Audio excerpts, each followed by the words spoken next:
Salut à toi et bienvenue sur ce podcast. Alors aujourd'hui, on va entamer un nouveau format. Ça va être un format un peu plus court que les interviews, et on va venir parler ici d'entrepreneuriat. Donc, de l'entrepreneuriat en ligne, on va parler un petit peu de business. Donc, ce que je n'ai pas fait dans le premier épisode, c'est de présenter un petit peu mon parcours. Donc, je vais le faire ici. Donc, comme tu le sais déjà, je m'appelle Romain, j'ai 22 ans. Donc, je suis un digital nomade depuis 3 mois. Et la principale source de revenus depuis Internet, c'est le dropshipping. Donc déjà, avant toute chose, moi j'ai commencé à peu près à 18 ans. J'ai commencé par l'affiliation sur différentes régies d'affiliation. Donc j'ai commencé par là, et ensuite de fil en aiguille, j'ai testé plusieurs choses. J'ai testé le Prime on Demand, j'ai testé pas mal de choses. Et puis j'ai commencé le dropshipping il y a maintenant un petit moment quand même, bientôt 2 ans. Je me suis vraiment mis dedans il y a à peu près 1 an et demi avec mon ancien colocataire. Et on a eu la chance en fait que nos deux business, donc c'était deux business séparés, ils ont tous les deux super bien fonctionné. Moi en tout cas ça m'a permis d'arrêter mes études et de pouvoir me concentrer à 100% sur le business en ligne. Et, euh, et donc voilà où j'en suis aujourd'hui. Moi là ce que je fais aujourd'hui c'est majoritairement du dropshipping. Alors si tu sais pas ce que c'est le dropshipping, euh, il faut savoir que c'est une méthode de vente en fait. Enfin, c'est une méthode de vente et de stockage. Enfin, bref. En gros, je suis un intermédiaire entre un fournisseur chinois et un client particulier français ou étranger dans n'importe quel pays. Donc en fait, comment ça marche? En fait, le fournisseur chinois, il a une gamme de produits. Donc c'est des produits de tout genre, hein. Ça peut être des ustensiles de cuisine, ça peut être des jouets pour animaux.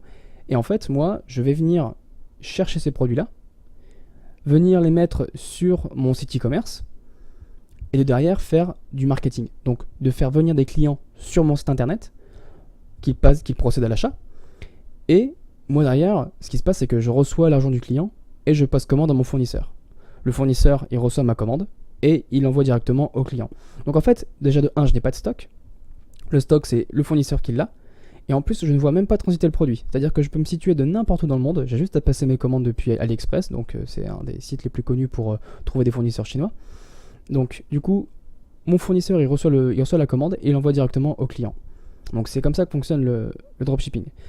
Et donc aujourd'hui, je voulais commencer cet épisode avec un des points névralgiques du dropshipping. Et ce point névralgique, c'est la recherche de produits. Donc, comment dire, c'est le domaine dans lequel il faut passer le plus de temps, parce que c'est le domaine qui te rapporte forcément le plus d'argent. Je veux dire par là que si tu passes du temps à trouver des produits, et si tu passes du temps surtout à les tester, c'est le plus important, en fait au final tu vas finir par trouver un produit qu'on appelle un produit winner. Donc c'est un produit qui se vend relativement bien. Un produit winner, c'est un produit qui va venir être très rentable et qui va venir écraser tes coûts marketing tellement tu en vends. Donc par exemple, je vais donner un exemple assez simple.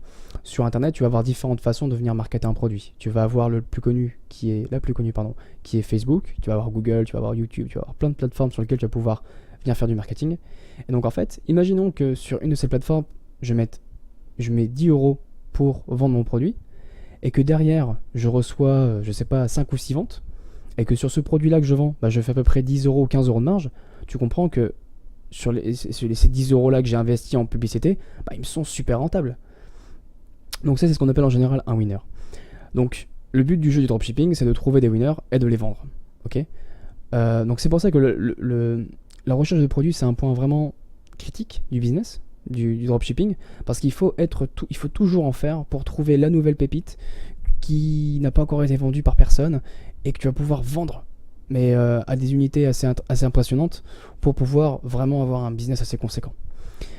Donc là aujourd'hui, je vais donner quelques astuces à propos donc de la recherche de produits. Donc c'est des astuces que moi j'applique sur mes business, et, euh, et donc après libre à toi de les tester, même si je t'invite fortement à user de ces techniques-là, parce que pour moi elles me sont très utiles et puis elles me rapportent de l'argent. Et donc on va commencer tout de suite avec un outil que j'utilise beaucoup, qui est keywordtool.io.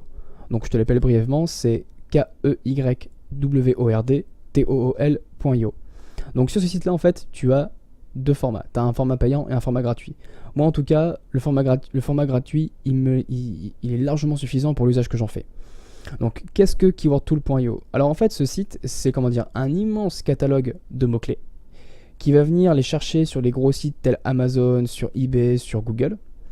Et en fait, tu vas lui donner un premier mot-clé en entrée, Et en fait, en sortie, il va te mettre une énorme liste de mots-clés qui sont similaires au premier mot-clé que tu as donné. Donc, par exemple, si tu vends des produits de natation, tu vas venir taper natation dans keywordtool.io.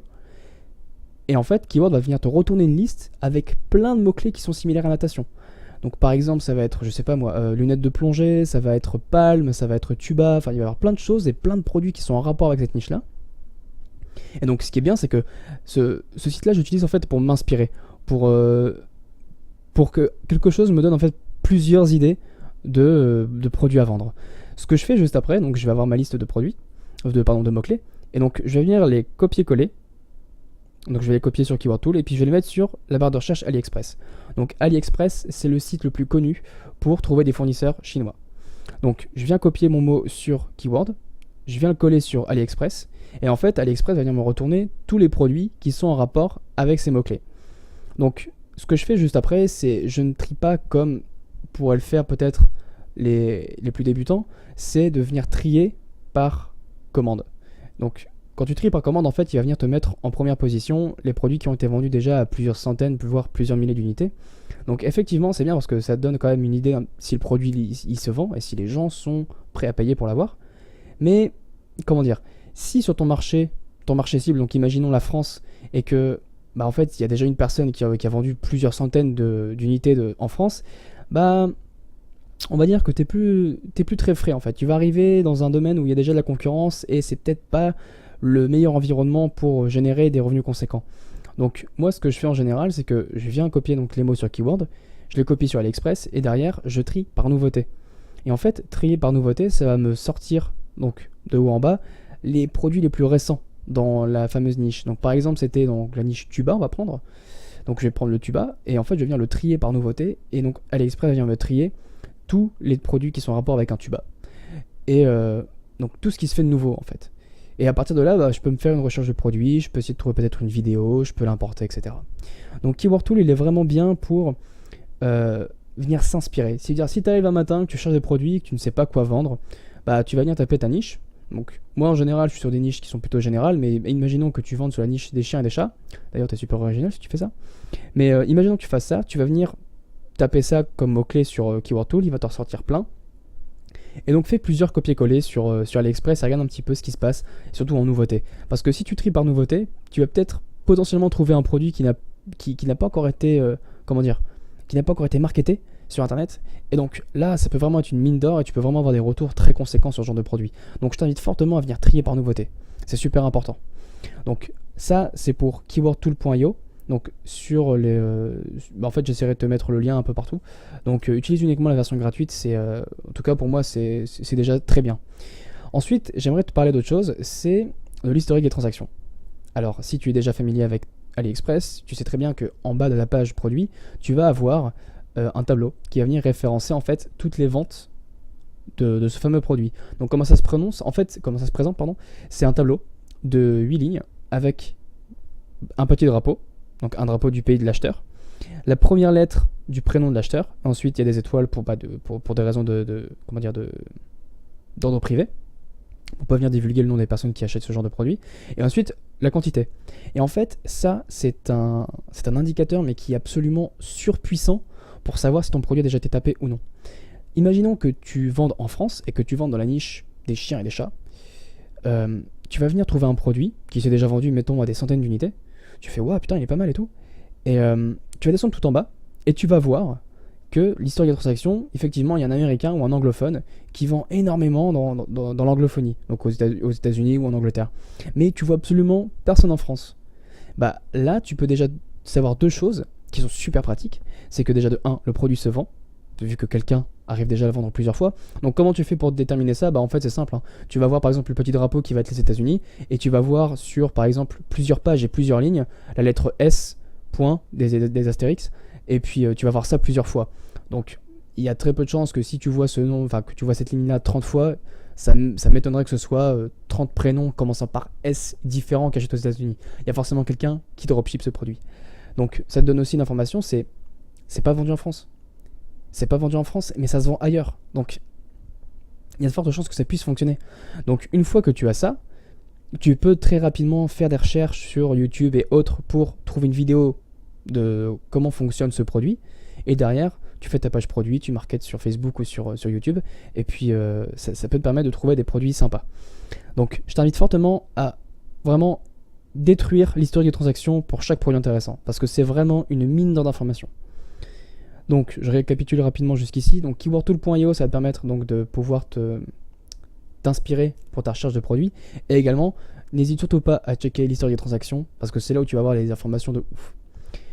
Alors, ensuite, ce que je fais, c'est aller sur YouTube. Je vais sur YouTube et je tape Review Product. Et puis, je vais marquer par exemple une année, donc peut-être 2015-2016.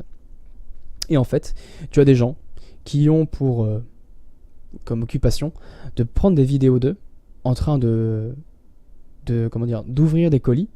Donc ça peut être d'AliExpress ou même d'ailleurs, de différents produits. Et donc dans la vidéo, en fait, il va déballer 15-20 produits et il va les utiliser une petite fois. Donc il va déballer un produit, il va te montrer un petit peu comment ça marche et tout, et puis il va passer au second, ainsi de suite. Et en fait, c'est génial parce que grâce à ça, tu peux déjà avoir un petit morceau de vidéo qui va te permettre de le réutiliser dans ta publicité si tu bricoles un peu comme moi je fais avec des montages sur internet. Donc moi ce que je fais, c'est que je trouve plusieurs vidéos, je les mélange un petit peu pour donner d'autres plans, etc. Et c'est comme ça que je fais mes vidéos en général. Après, donc du coup, ce genre de vidéo là sur le review product, tu peux avoir déjà un petit carré de, un petit temps d'utilisation du produit, donc c'est plutôt bien. Et ensuite il va faire ça à l'appel, et donc en fonction de ce que tu vas pouvoir lire dans les commentaires et au nombre de vues, tu vas pouvoir peut-être dégager une tendance sur un produit qui a l'air de plus plaire que d'autres. Et donc en général, ce qu'ils font, ce genre de personnes, c'est qu'ils mettent les liens de ces produits-là, donc pour AliExpress, après t'as Noidot, t'as Wish, enfin sur plein d'autres sites. Et donc ils vont te donner les liens. Et donc ça te permet aussi de t'inspirer et de même pouvoir trouver carrément un super produit, tu vois. Donc je fais en général review products et puis je mets une année. Ou alors je marquais par exemple AliExpress product et puis je marquais aussi une année dernière. Mais en fait, il faut savoir qu'il y a énormément de gens qui font ça, donc c'est vraiment super. Si tu souhaites faire ça, tu vas voir que tu as beaucoup de vidéos, notamment des Russes, c'est beaucoup les Russes qui font ça. Donc évidemment, si tu veux prendre la vidéo, coupe le son, parce que sinon ça peut être terrible pour tes pubs. Mais du coup, je t'invite fortement à faire ça. Alors, voilà, c'est moi mes techniques, enfin du moins ça fait partie des quelques techniques que j'utilise pour la recherche de produits. J'espère que ça t'a plu, j'espère que tu as appris des choses et je t'invite fortement à les mettre en application, notamment l'histoire de l'historique de transaction. Si tu ne le fais pas, franchement, ça peut te permettre de soit moins perdre de temps ou alors te donner des grosses informations sur un potentiel gros produit. Donc, c'est tout pour moi pour cet épisode, j'espère que ça t'a plu. Évidemment, si tu es sur n'importe quelle plateforme que tu m'écoutes, laisse un petit commentaire ou un avis. Je t'invite aussi à venir suivre l'Instagram du podcast, donc c'est de Digital Hobo, donc _digital _hobo. Digital c'est en anglais, donc il n'y a pas de E. Et puis d'ici là, écoute, porte-toi bien, et puis on se donne rendez-vous pour le prochain épisode. Salut!